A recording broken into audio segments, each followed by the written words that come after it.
धनुष यज्ञ में भगवान श्री राम ने धनुष भंग कर दिया है और सियाजू जयमाला डाल दिए। दुंदुभियां बज रही, जय घोष हो रहा, पुष्प वर्षा हो रही। ये देखकर जो दुष्ट स्वभाव के राजा लोग थे सब मिलकर के कहा कि इन राजकुमारों को बंदी बना लो और जानकी को छीन लो। अगर जनक सहायता करते हैं तो सहायक सहित सैनिकों सहित इनको मार दो।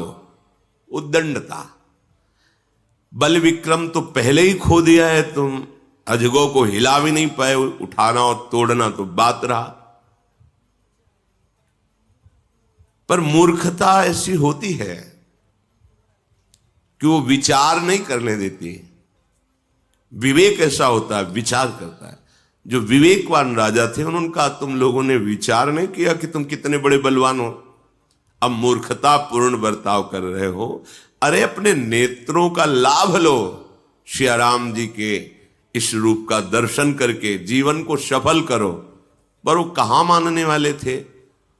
वो दुष्टता दिखाते हुए कवच बांधे, ढाल तलवार धनुष बाण, कोई कोई सब अपने अस्त्र लेकर मंच पर आ गए। सदानंद जी ने इशारा किया, सखियां सिया जी को एकांत में ले गई। विश्वामित्र जी ने इशारा किया, राम लक्ष्मण जी पास आ गए। विश्वामित्र, कोलाहल मच गया। जनकपुर के नगर नारी सब की अरे बनी बनी बात विधाता ने बिगाड़ दी। अब ये राजा लोग यहां युद्ध करेंगे, बड़ा कहां सुंदर आनंद मचने वाला था और कहां ऐसा कोलाहल हो ही रहा था। ये देखा कि जैसे कोई बहुत बलवान जब चलता है तो उसकी चलने की धमक होती है। फिर ये तो भगवान के अवतार है। पृथ्वी धमक से हिल रही थी जिनके, सब सावधान, कौन कहां से आ रहा है।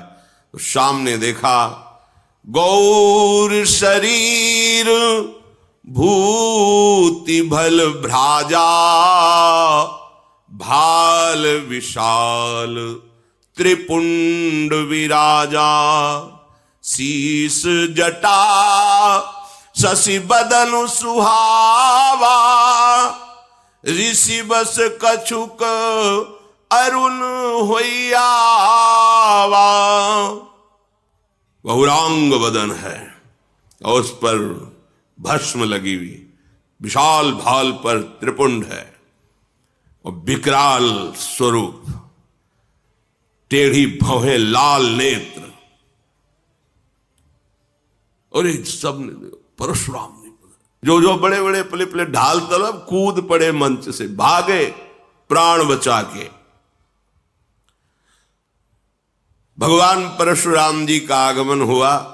वस्त्र तो मुनियों के से है, वलकल की लंगोटी, मृग शर्म बंधा हुआ, पीछे 2 तोड़ीर, दाहिने हाथ पे फरसा, बाएं हाथ पर धनुष और सिंहवत चाल। ये विकराल रूप देख करके जो मुनि हृदय थे, जो शांत हृदय महात्मा जन थे, बड़े प्रसन्न हुए। ये जो बहुत डींगे हाँक रहे थे ना, ऐसे भागे जैसे बाज मैदान में उतरे तो एक पक्षी दूसरा नहीं दिखाई देगा। रंगमंच पर कोई नहीं। वो जो दुष्ट जन बड़े उछल रहे थे ना, सिंहासनों के पीछे छुप गए, एकदम भागने का अवसर नहीं कि दृष्टि पड़ेगी। जिनके भीष्म जी चेला हैं, द्रोणाचार्य जी चेला है, वो भगवान परशुराम अस्त्रवेत्ता, दिव्यास्त्रों के स्वामी हैं। इन्हीं के तो शिष्य है द्रोणाचार्य जी, भीष्म जी। कर्ण भी शिष्यता छल करके प्राप्त किए। दिव्यास्त्र भाग के कहा जाएगा। ब्रह्मांड में किसी कोने पे जाए भगवान परशुराम का दिव्यास्त्र, उसे बख्शेगा थोड़ी। जिधर दृष्टि जाती खड़े हो जाते हैं, अपने बाबा का नाम, अपने बाप का नाम बता के साष्टांग दंडवत। देखत भृगुपति बेश कराला, उठे सकल भय बिकल भुआला। पितु समेत कही कही नीज नामा, लगे करन सब दंड प्रणामा। खड़े भाग के आए, साष्टांग दंडोत, हमारे पिता का नाम ये है, हमारा नाम ये है, ऐसा। जहां ऐसे दृष्टि की जो प्रणाम कर रहा है, वो समझ गया मेरी आयु पूरी हो गई। यद्यपि वो सहज ही देख रहे, जेहि सुभाए चित वही ही तु जानी, सो जानई जनु आयु खुटानी। गई राजा लोग प्रणाम किए। तत्काल सदानंद ने इशारा किया, जनक जी सामने आए और प्रणाम करके जानकी जी को सखियां ले आई। जानकी जी प्रणाम किया, परशुराम जी के चरणों में देखा, आशीष दिया, इशारा किया सदानंद ने, सामने से ले जाओ इनके। आशीष दीन सखी हर सानी, निज समाज लई गई शयानी। चतुर सखिया प्रणाम करवा के विश्वामित्र जी खड़े हुए, समीप आए, गले मिले परशुराम जी के। राम लखन को इशारा किया, प्रणाम करो, प्रणाम। नेत्रों से पूछा परशुराम जी, कौन है राजकुमार? राम लखन दशरथ के ढोटा, दीन आशीष देखी भल जोटा। बड़ी सुंदर जोड़ी है, गौर श्याम, चिरंजीवी भव परशुराम जी।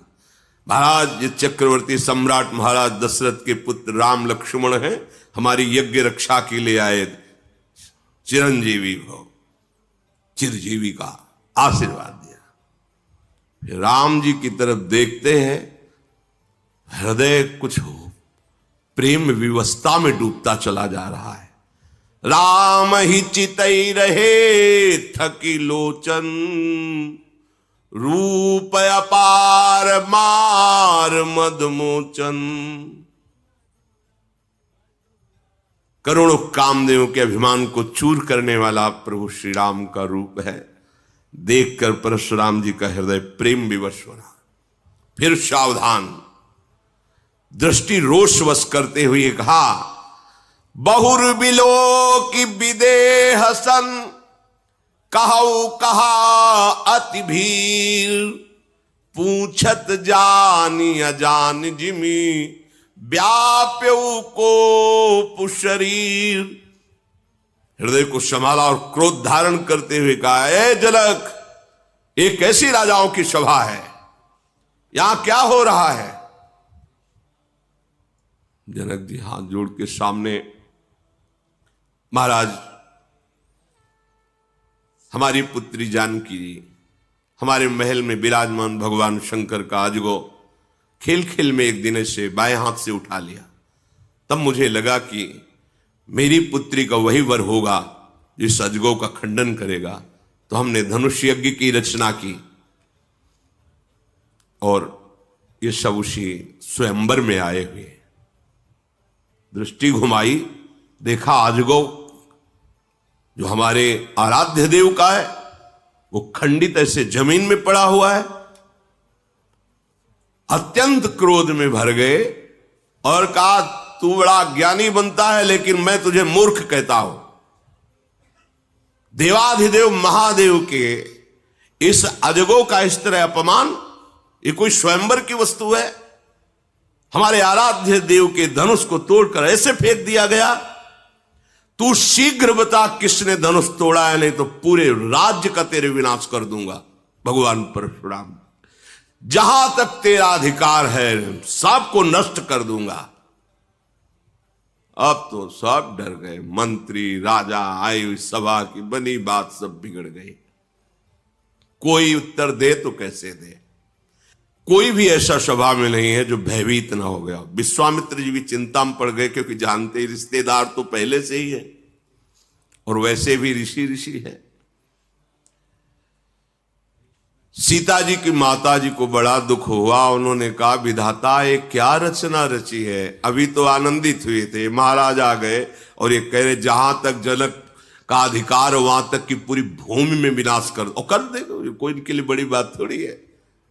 दुष्ट राजाओं को 21 बार घूम घूम कर पृथ्वी में काटा, रक्त के कुंड भर गए। ऐसा जब जमदग्नि जी को शास्त्रावा अर्जुन के परिवार वालों ने मारा, उसी दिन प्रण कर लिया ऐसे दुष्ट राजाओं को जीवित नहीं रहने देंगे। तो सब कोई जानता है इनके बल विक्रम को। परशुराम जी का वो भयंकर रूप और वो वचन सुनकर सिया जी भी डर गए।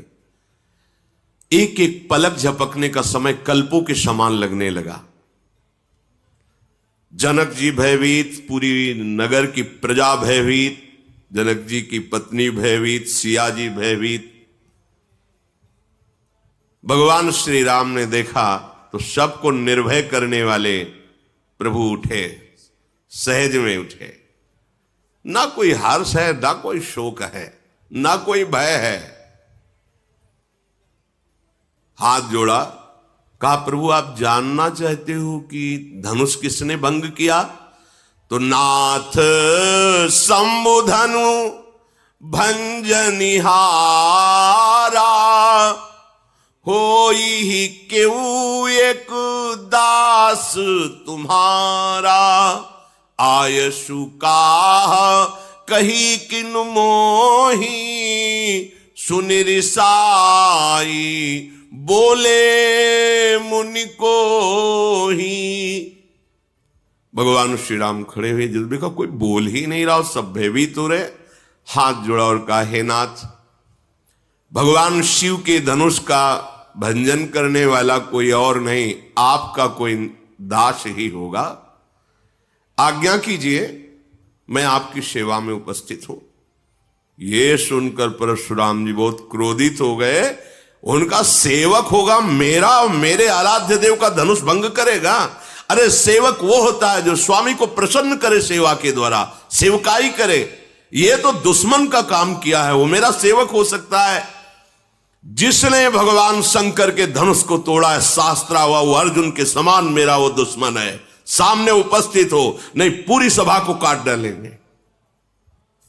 सो बिलगाई बिहाई समाजा, न तुम्हारे जय हैं सब राजा। सब राजा लोग उसे बाहर कर दे या वो स्वयं बाहर होकर आ जाए, नहीं पूरी सभा मारी जाएगी। भगवान तो हाथ जोड़े खड़े हैं। लक्ष्मण जी उछल पड़े, विश्वामित्र जी के बगल में बैठे हुए थे। आए और कहा, महाराज एक धनुष पे इतनी गुस्सा की जाती? हमने तो सैकड़ों धनुष तोड़े बाल्यावस्था में, जहां खींचते थे टूट जाता था। कभी आप नहीं आए गुस्सा करने के लिए? इस धनुष में क्या खास बात है जो आप इतना उछल रहे, क्रोध कर रहे, और सब मारे जाएंगे, सब मारे जाएंगे? बहु धनु ही तोरी लरिकाई। कभी हमने नहीं देखा कि धनुष टूटा तो आप आ गए। और लेकिन आज आपको इतनी गुस्सा क्यों आ रही है? परशुराम जी ने कहा, चिरंजीवी का आशीर्वाद दिया है इसलिए मैं शांत हो रहा हूं। रे नृप बालक काल बस बोलत तो ही न संभार, धनु ही सम त्रिपुरारि धनु विदित सकल संसार। अरे मूर्ख बालक, तू काल के अधीन हो रहा है। साधारण धनुइयों के सामने तू भगवान शंकर के अजगों को, जो विश्व में बंदित हैं, उनके धनुष को तुम उनसे जोड़ रहे हो। लक्ष्मण जी ने कहा, हे देव, मेरे तो ऐसा लगता है कि धनुष धनुष है, कोई भी धनुष हो। अब इस पुराने धनुष में रखा ही क्या था?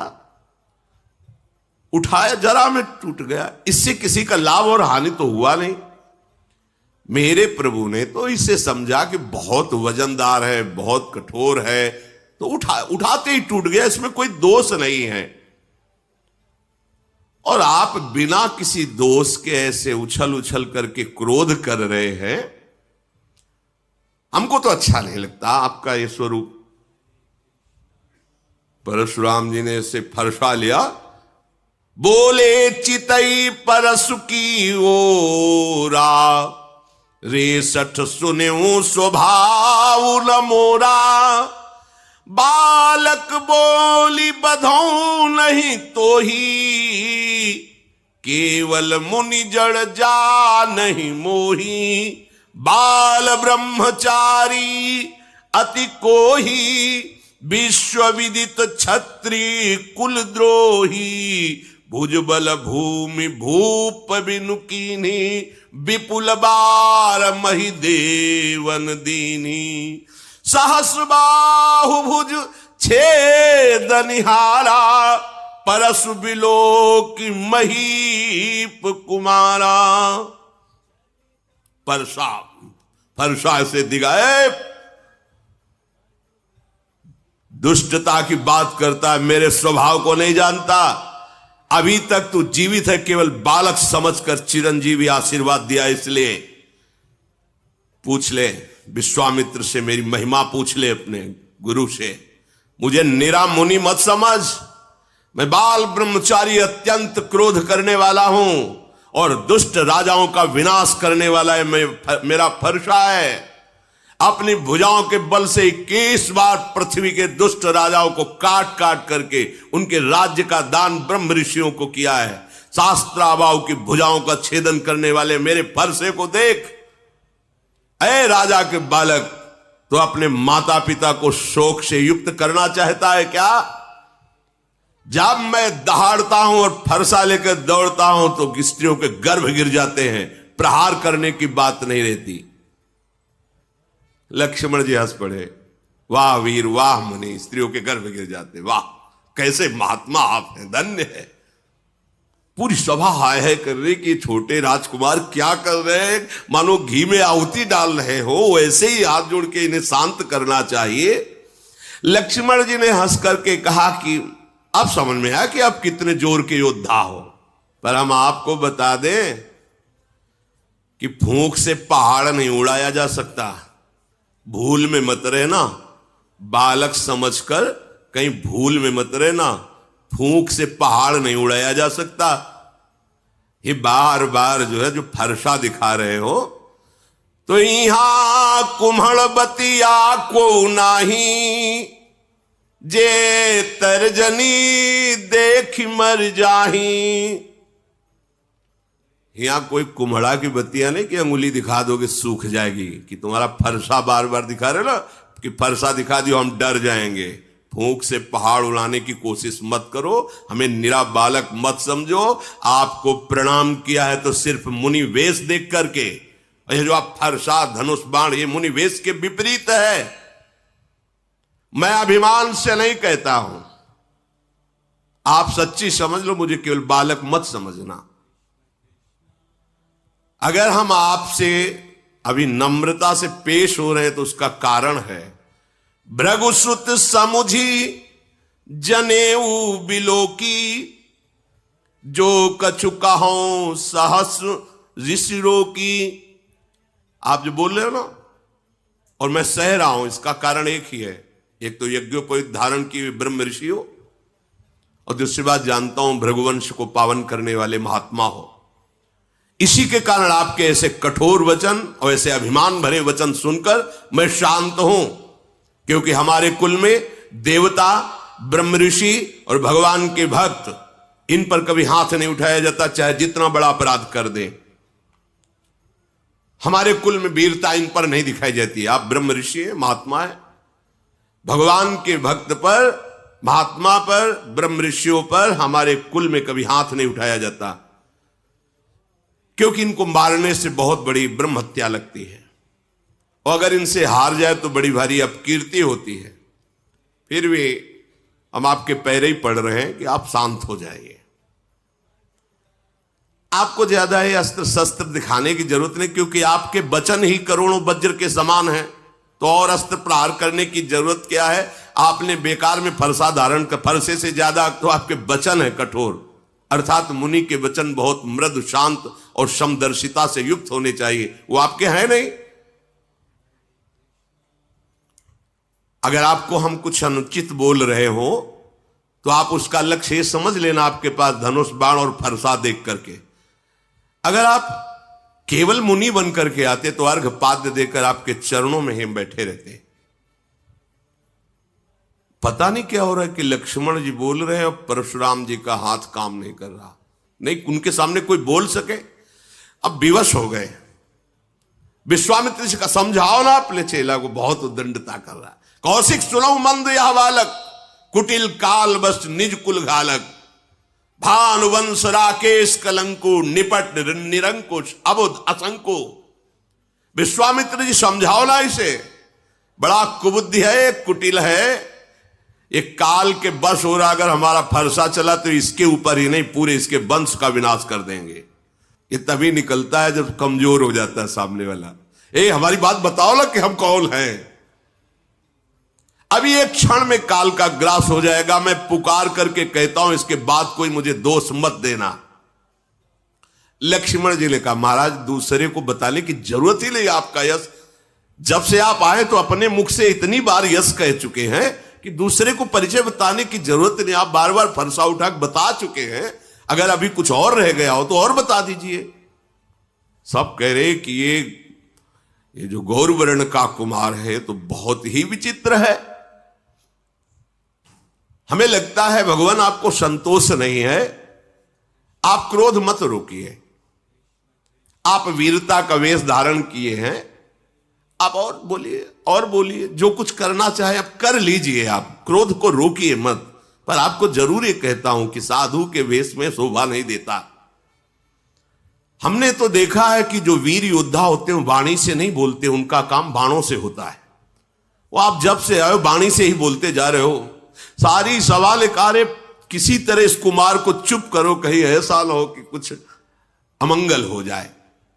वो इधर लक्ष्मण जी ने कहा कि डींग हाँकना बंद करो महाराज, अब अपनी वाणी का वज्र प्रहार करना बंद करो। आप तो बार बार ऐसे धमका रहे हो, मतलब काल आपकी अंगुली के इशारे से ही चलता हो। लक्ष्मण जी की कठोर सुनते ही परशुराम जी ने भयानक फरसा संभाला और हाथ में लिया और बोले, आप दोष मत देना, मैं इसकी अभी गर्दन उतारता हूं। बहुत बचाया पर अब ये बचेगा नहीं। विश्वामित्र जी आ गए, क्षमा कीजिए, क्षमा कीजिए। देखो, बालकों की बातों पर आप जैसे महान ऋषि ध्यान नहीं देते, इनका स्वभाव ही ऐसा होता है। परशुराम जी ने कहा, मैं कुछ समझ नहीं पा रहा हूं कि वही मैं परशुराम, वही मेरा फरसा, मेरे हृदय में दया का लेश नहीं और गुरुद्रोही मेरे सामने कठोर वचन कह रहा, मैं कुछ कर नहीं पा रहा। ये उत्तर पर उत्तर दिए जा रहा है, मैं इसे मार नहीं पा रहा। विश्वामित्र जी, हमें लगता है तुम्हारा प्रेम काम कर रहा है, कि हमारा तुम्हारा पहले का प्रेम है और तुम्हारे इसीलिए हमें लगता है हम इन्हें छोड़ रहे हैं, नहीं तो अब तक इस गुरुद्रोह करने वाले को मैं यमपुर पहुंचा देता। विश्वामित्र जी हंस करके सोच रहे कि मुनि को सब हरा ही हरा नजर आ रहा है, जैसे सावन में कोई अंधा हो जाए तो हरा ही हरा। इनको ये राजकुमार राजे कुमार नजर आ रहे, अभी इनकी दिव्य दृष्टि खुली नहीं कि देख पावे कि कौन है चराचर के स्वामी सामने खड़े हैं। श्री राम और लक्ष्मण को साधारण क्षत्रिय समझ रहे हैं। विश्वामित्र जी ऐसा मन में सोचकर सावधान कर रहे, शांत। लक्ष्मण जी पीछे से विश्वामित्र जी के कहा कि महाराज आपका सील और स्वभाव देखकर, क्या सील है, नम्रता है आपकी और क्या स्वभाव है आपका, और हंस दिए। हम बतावे आपका सील स्वभाव। माता का गला उतारा है फरसे से, बड़ा सील है। अरे सब कह रही क्या, मतलब लक्ष्मण जी में भय कहां, भगवान शेष के अवतार है। मैं अच्छी तरह से जानता हूं आप अपने माता की ऋण से ऋण हुए और पिता की ऋण से। अच्छा, गुरु का जो ऋण है वो आप उतारने के लिए मेरे भरोसे आए हो कि अब मैं इनको मार दूंगा तो गुरु ऋण से ऋण हो जाऊंगा। अच्छा, तो ब्याज सहित बताइए आपका गुरु ऋण क्या है, मैं चुका दूं। बुलाइए किसी हिसाब करने वाले को और बताइए आपके गुरु ऋण में मैं क्या चुका दूं। सुनि कटु बचन कुठार सुधारा, हाय हाय सब सभा पुकारा। भगवान परशुराम आप तो नहीं बचेगा, और एकदम लक्ष्मण जी ने कहा फरसा मत दिखाओ मुझे बार बार, आपको रणधीर और वीर दूसरे मानते होंगे, ये फरसा दूसरों को दिखाओ। हमारे यहां ब्रह्म ऋषियों पर कोई बल नहीं चलता, इसीलिए मैं चुप हूं। सब सभा के लिए लगे अनुचित है, अनुचित है, लखनलाल ऐसा मत बोलो, ये महावीर है। सब पुकार। भगवान श्री राम ने लक्ष्मण जी को नेत्र तरे, लक्ष्मण जी चुपचाप सीधे पीछे वापस हो गए। परशुराम जी क्रोध की अग्नि बढ़ रही। भगवान श्री राम फिर शांत, नाथ शांत हो जाइए, नाथ करहु बालक पर छोहू, सूद दूध मुख करी न कोहू, जो पै प्रभु स्वभाव प्रभाव कछु जाना, तो कि बराबर करत अयाना। क्षमा क्षमा प्रभु, क्षमा कीजिए, ये सीधा साधा दुधमुहा बच्चा है लक्ष्मण, कुछ बोल दिया, वो आपके प्रभाव स्वभाव को नहीं जानता, अभी तो बच्चा है, बेसमझ है। नाथ जो लरिका कछु अचगरी करही, गुरु पितुमा तु मोद मन भरही, करी कृपा शिशु सेवक जानी, तुम समशील धीर मुनि ज्ञानी। बालक है, बालकों की चपलता देखकर माता पिता गुरु नाराज नहीं होते हैं, मोद धारण करते हैं। छोटा सा बच्चा सेवक जानकर कृपा कीजिए, आप समदर्शी सुशील धीर ज्ञानी महात्मा है, प्रभु आप शांत होइए, शांत। ऐसा लगे जैसे आग के ऊपर पानी पड़ गया हो। परशुराम, हाँ तुम हमारी महिमा को जानते हो, राम वचन सुनी कछुक जुड़ाने।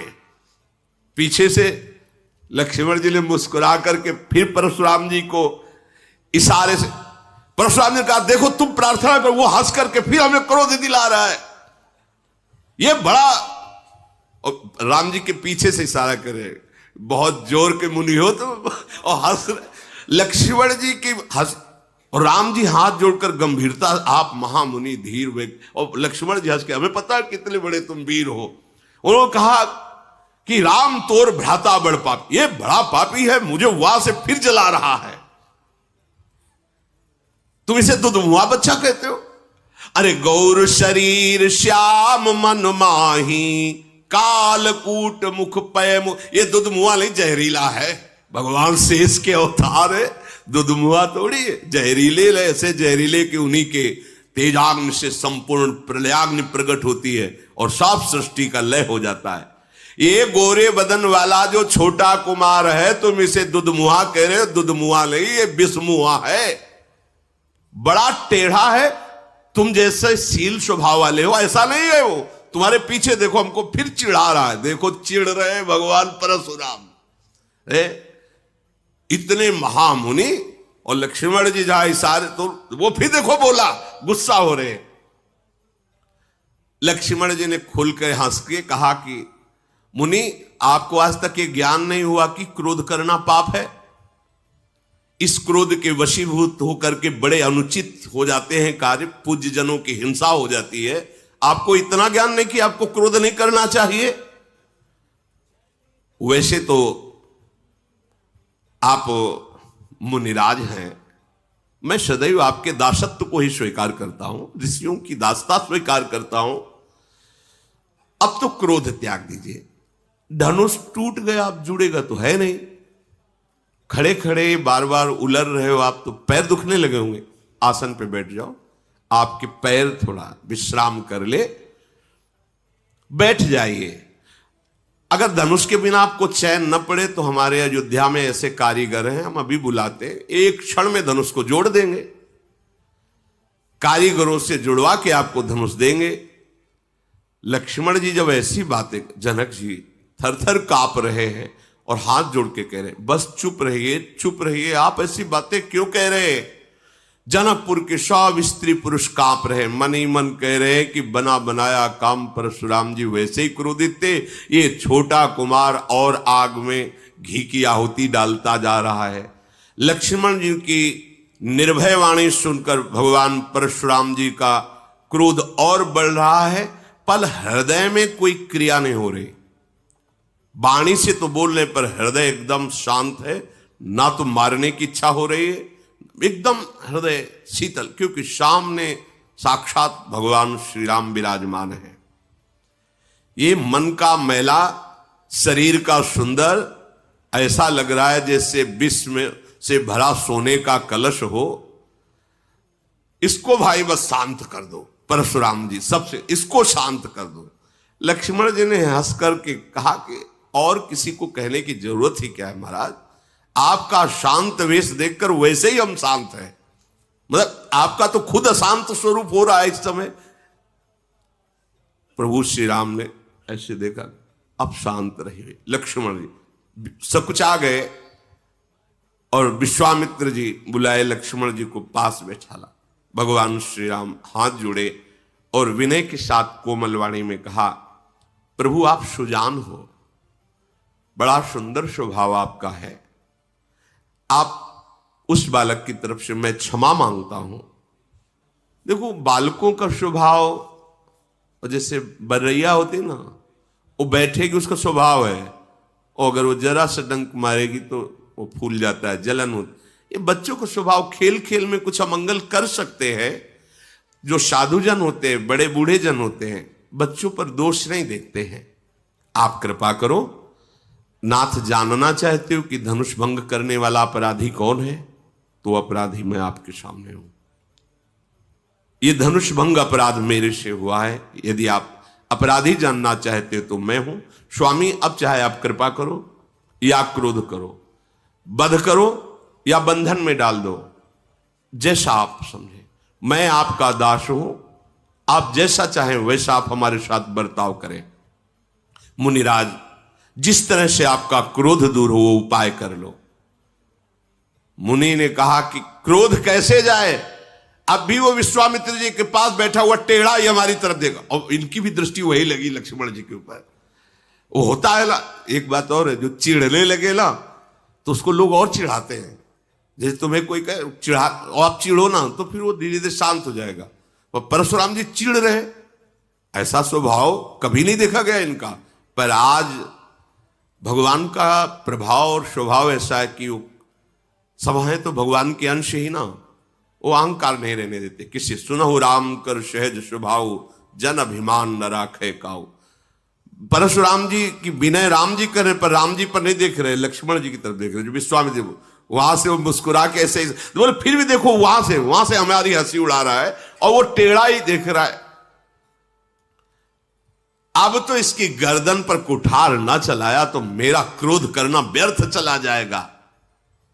अरे जिस कुठार की घोर आवाज सुन करके दुष्ट राजाओं की स्त्रियों के गर्भ नष्ट हो जाते थे, उस फरसे को मैं धारण किए, फिर भी ये राजपुत्र जीवित है, मेरा हाथ क्यों नहीं चल रहा? मेरे क्रोध से तो छाती जल रही, पर मैं कुछ कर क्यों नहीं पा रहा? क्या हो रहा है मेरे को? ये विपरीत दशा कैसी, ये विपरीत स्वभाव कैसा? पता नहीं इस समय मेरे हृदय में क्या हो रहा है। भगवान परशुराम जी कह रहे, मुझे लगता है कि मेरे हृदय में जो कभी नहीं थी वो दया आ गई क्या मेरे हृदय में, इसीलिए दुस्साह दुख सह रहा हो। लक्ष्मण जी ने वैसे मुस्कुरा के कहा, सिर नवा के कि महाराज आपकी दया भी आपके स्वरूप के अनुकूल ही है। मतलब दया भी, ये दया है, हाहाकार मचा दिए, ये दया है आपकी, ऐसा मान। और आप जब बोलते हैं महाराज तो ऐसा लगता है फूल झड़ रहे हैं। महाराज जब आपकी दया में ये हालत है तो जब आप निर्दयता करते होंगे तो क्या होता होगा? दया में तो जल रहे हैं, और जब निर्दयता आएगी तो क्या होगा?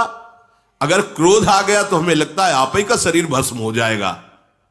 परशुराम का देखा जनक, देखा अब हम शांत हो रहे थे, फिर इसने आग लगा दी है, अब तो पक्का ये यमराज का अतिथि बनेगा।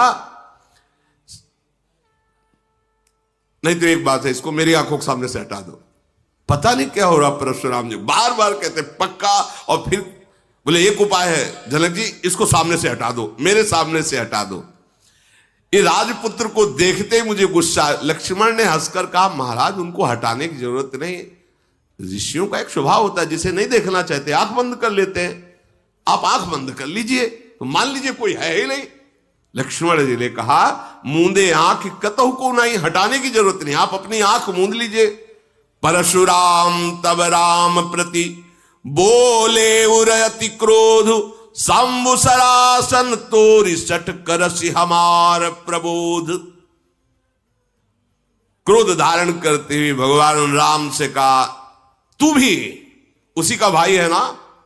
बार बार विनय करता है और भगवान शिव के धनुष को तोड़ा और हमें ज्ञान सिखाने चला है। तेरा भाई तेरी ही सम्मति से मुझे कटुवचन बोलता है और तू आकर छल से हाथ जोड़कर मुझे शांत करना चाहता है। आज मैं युद्ध में तुझे परास्त करूंगा, क्योंकि तेरा नाम राम है ना। अब ये राम नाम तेरा, मैं युद्ध, ऐ शिवद्रोही, छल त्याग कर मुझसे युद्ध कर, भगवान श्री राम से कहा, नहीं तो भाई सहित तुझे इस रंगमंच पर मार डालूंगा। हर्षाली भगवान श्री रामचंद्र जी हाथ जोड़े से महान गंभीर। जब परशुराम जी बार बार, भगवान रामचंद्र जी ने मन में विचार किया कि लक्ष्मण जी की चेष्टा से क्रोध आ रहा है, बस लक्ष्मण जी पे चल नहीं रही, तो हमारे ऊपर फरसा चलाना चाहते हैं। टेढ़ जान शंका सबका हो, वक्र चंद्रमा ग्रसय न राहो, बहुत सुधावते बड़ दोषु। हमें लग रहा है कि उधर तो लक्ष्मण जी कटाक्ष वाले और हम हाथ जोड़ रहे तो हमारे ऊपर गुस्सा करें, मतलब सीधाई में बहुत दोष है। भगवान श्री राम ने बड़े गूढ़ वचन बोले। राम कहो रिस तजिए मुनीसा, कर कुठारु आगे यह सीसा। जेहिरिस जाय करी सोई स्वामी, मोहि जानी आपन अनुगामी। प्रभु सेवक ही समर कस, तजहु विप्रवर रोषु। बेसु बिलो के कहस कछु, बालक हूं नहीं दोष। प्रभु ये गर्दन आपके सामने, आप काट दीजिए, आप अपनी गुस्सा शांत कीजिए। मैं सदैव आपका दास हूं, तो दास और स्वामी में युद्ध कैसा? अगर बालक ने कुछ अनुचित बोला है तो आपकी समझ में, मेरी समझ में अनुचित नहीं बोला है। क्यों? क्योंकि आपका वेश ऐसा है। फरसा लिए हो, धनुष बाण लिए हो, बार बार कठोर वचन बोल रहे हो, तो आपको यह पता होना चाहिए कि रघुवंशी बालक है। सामने आकर के अगर कोई ललकारे तो दैन्य वचन और दैन्य चेष्टा करना ये रघुवंशियों में नहीं है। आपका कुठार बाण धनुषी देख करके, वीर समझ करके वो बालक ऐसा बकाया अनुचित नहीं है आपके भेष के अनुसार। यदि आप कमंडल कुशा आसन साष्टांग दंडवत करके हाथ जोड़ करके खड़ा रहता, मुझे पता है आप बार बार फरसा धनुष, मैंने ये किया, मैंने वो किया, ये वीर वेश वीर वार्ता सुन करके उसके मन में जो बात आई वो कह दिया, वो दोष नहीं है। हम सब आपकी चरण धूल माथे पे रखते हैं। क्षमा, आप शांत रहिए, बहुत क्षमा होनी चाहिए आपके अंदर, दया होनी चाहिए, आप ऋषि हैं। अब प्रभु आप जो कह रहे हैं कि हमसे युद्ध के, तो युद्ध तो हो ही नहीं सकता, क्योंकि आप स्वामी, मैं सेवक हूं। और रही राम नाम की बात कि ये नाम, तो वैसे भी आपका हमारे से नाम बड़ा है, परशु सहित बड़ा। हमारा तो एक छोटा सा नाम राम और आपका परशुराम कैसे हो सकता है? हमारी आपकी होड़ कैसे हो सकती है? प्रभु मैं तो केवल एक ही गुण ये धनुष धारण करता हूं, आप शम दम तपस्या शौच क्षमा सरलता ज्ञान विज्ञान आस्तिकता, ये 9 गुण धारण करते हैं। हम सब प्रकार से आपके दास हैं, आपको आप क्षमा ही करनी चाहिए, ये बात नहीं कहनी चाहिए कि युद्ध कीजिए। भगवान श्री राम परशुराम जी को बार बार मुनि विप्रवर ऐसा कहा। परशुराम जी क्रोधित होकर ठहाका मारकर बोले, समझ गए तुम मुझे कोरा मुनि ही समझते हो, समझ गए, तुम ही मुझे कोरा मुनि ही समझते हो। मैं ऐसा ब्रह्म ऋषि नहीं हूं जैसा तुम समझते हो। मैं जो ब्रह्म ऋषि जन जैसे यज्ञ करते हैं ना, तो मेरी यज्ञ कैसे होती जानते हो? धनुष, श्रुआ, बाण, आहुति, मेरी क्रोध भयंकर अग्नि और दुष्ट राजाओं की चतुरंगणी सेना समिधा और ललकार ललकार के काटना स्वाहा, मैं ऐसा मुनि हूं। परशुराम जी ने कहा ऐसी एक यज्ञ नहीं, करोड़ों यज्ञ की है। बार बार मेरा प्रभाव तुझे भी मालूम नहीं, तू निरा मुझे ब्रह्म ऋषि मत समझ लेना। भगवान श्री राम हाथ जोड़े ऐसे खड़े, घमंड हो गया होगा तुमको, अजगो तोड़ दिया ना इस बात का, मानो तुमने संसार पर विजय प्राप्त कर ली। प्रभु ने कहा विचार कर बोलिए, विचार कर बोलिए। बहुत कड़वा बोल रहे हो आप। मेरी अगर भूल भी मानते हो तो बहुत छोटी सी, पर आपका ये जो इस समय वचन निकल रहा है बहुत कड़वा है। यदि आप ऐसा कहते हैं कि निरामुनि नहीं है, आप वीर हैं, तो क्षमा कीजिए, फिर मेरी बात सुन लीजिए। त्रिभुवन में कोई ऐसा योद्धा पैदा ही नहीं हुआ जिसके आगे राम का मस्तक भयवश नमन करे। अगर आप ऐसा समझते हो कि आप बार बार मुझे मुनि समझता है, ब्रह्म ऋषि समझता है, तो आप एक बात समझ लो, त्रिभुवन में कोई ऐसा योद्धा वीर पैदा ही नहीं हुआ कि राम का मस्तक उसके सामने भययुक्त होकर झुक जाए। देवता, दैत्य, राजा, योद्धा पूरे त्रिभुवन के एक साथ मिल जाएं और रण में यदि हमें ललकार दे तो मैं सुख पूर्वक, चाहे काल क्यों ना हो, उसको भी नष्ट कर सकता हूं। ये भयवश आपके सामने शीश नहीं झुका रहा, मुनि मानकर ही झुका रहा हूं। और आपको बताया हमारे रघुवंश में महाराज दशरथ जी देवराज इंद्र की सहायता करने गए थे।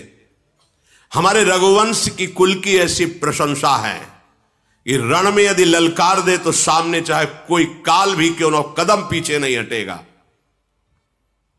परशुराम जी के शरीर में कंप शुरू हो गया जब राम जी बोले कि आप अगर ऐसा समझते हैं कि मैं बार बार मुनि और ऋषि कह रहा हूं, तो आप ऐसे ऋषि नहीं, आप महावीर। तो आप इतना समझ लीजिए, भयवश राम का सिर झुक नहीं सकता, चाहे त्रिभुवन एक साथ होकर के लड़ ले, चाहे काल के सामने खड़ा हो, रघुवंशी कभी कदम पीछे नहीं हटा।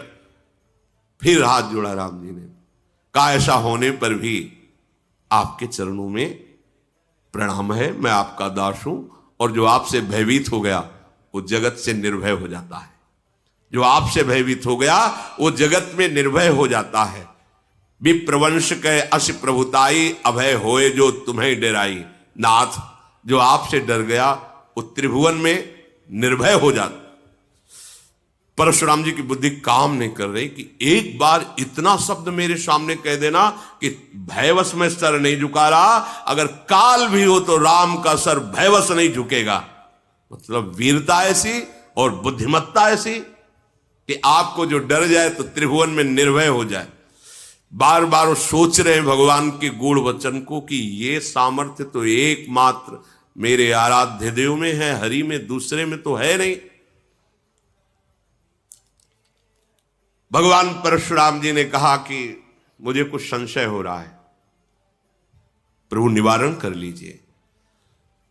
तो उनका एक बार भगवान विष्णु ने मुझे अपना ये सारंग धनुष दिया था, कहा था कि मेरा अवतार होगा तब मुझे समर्पित कर देना। मेरे संशय निवृत्ति के लिए आप क्या इस धनुष पर प्रत्यंचा चढ़ा सकते हैं? भगवान ने कहा आदेश कीजिए आप।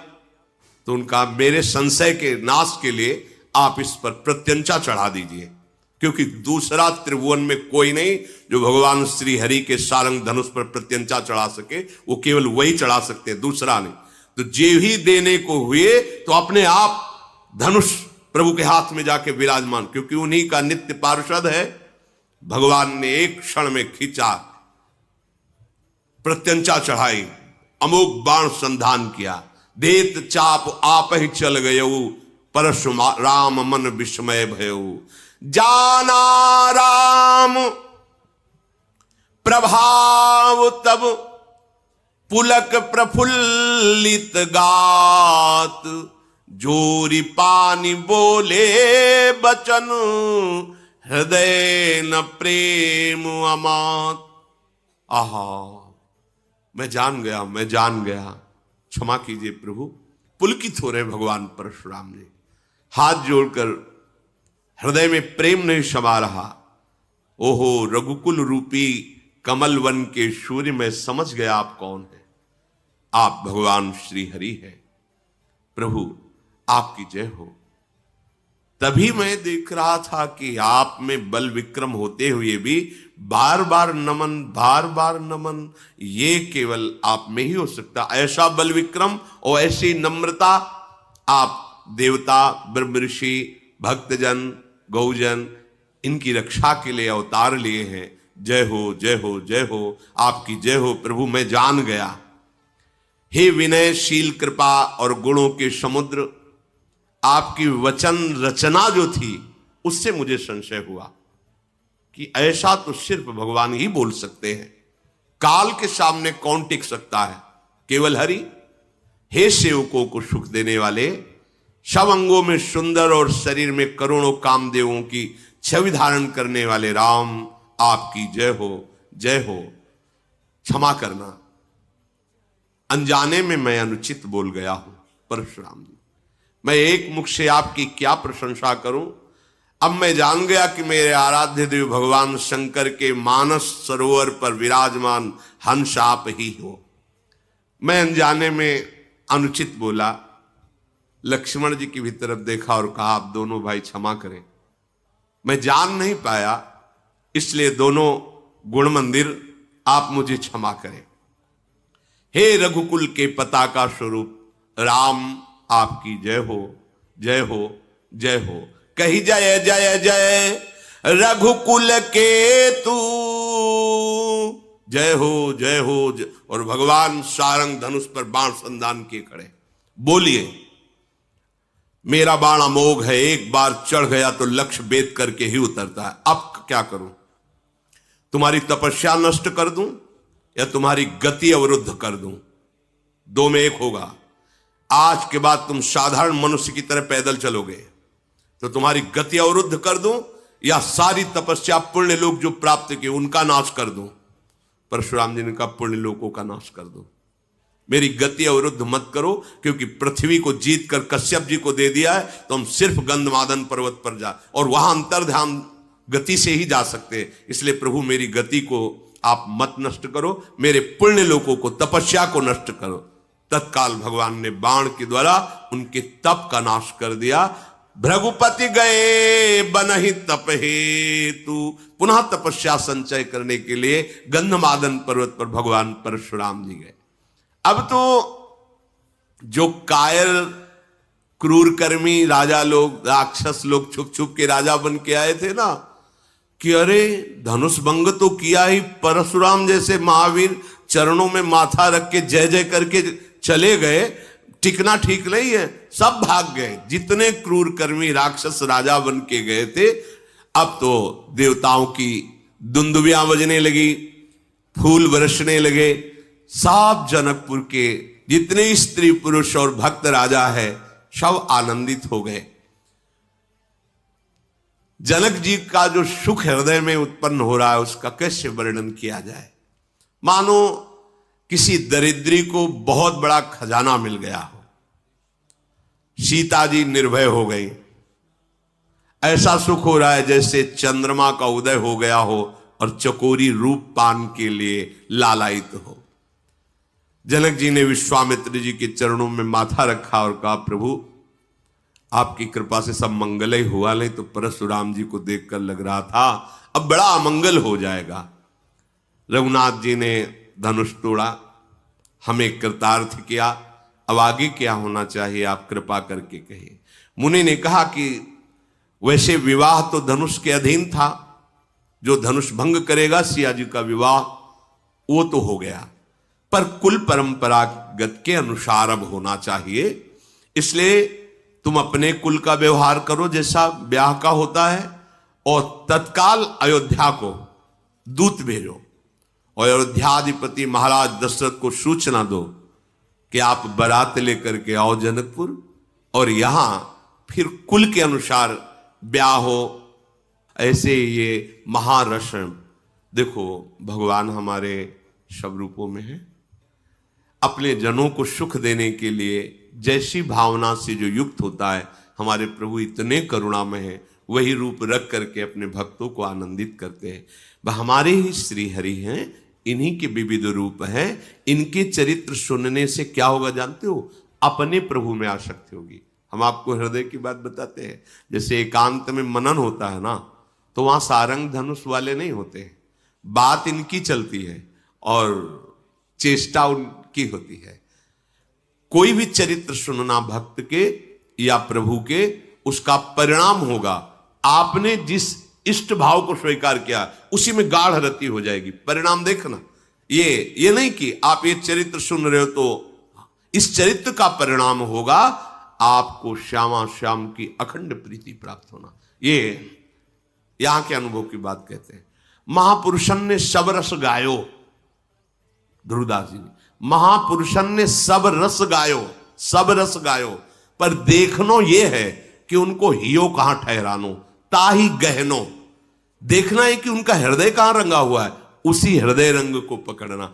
और प्रभु तो प्रभु ही है ना, हम उनका जस गा रहे हैं, सुन रहे हैं, तो देख रहे हैं कि मेरे किस रूप के उपासक हैं, तो वही रूप आसक्ति प्रकट करेंगे, वही गाढ़ भाव प्रकट करेंगे। तो कभी किसी के मन में ऐसा ना आवे जैसा कि अरे नहीं, अरे इधर बोलो संसार की तरफ, हमें नहीं सुनना किसी और की बात। ये और नहीं है, ये वो ठौर हैं जिनसे तुम्हारा हृदय निहाल हो जाएगा सब रूपों में। वृंदावन दास चाचा जी ने गायन किया है प्रभु के पावन चरित्र। बड़ा ये थोड़ा आंतरिक विषय है, इसका फल होगा देखना, जैसे जैसे सुनोगे हृदय निर्मल होगा और भगवान का जो हमारा आराध्य स्वरूप, लाडला स्वरूप, लाडली लाल है, उनके चरणों में प्रीति होगी। शेष चर्चा आगे। श्री राधा वल्लभ लाल की।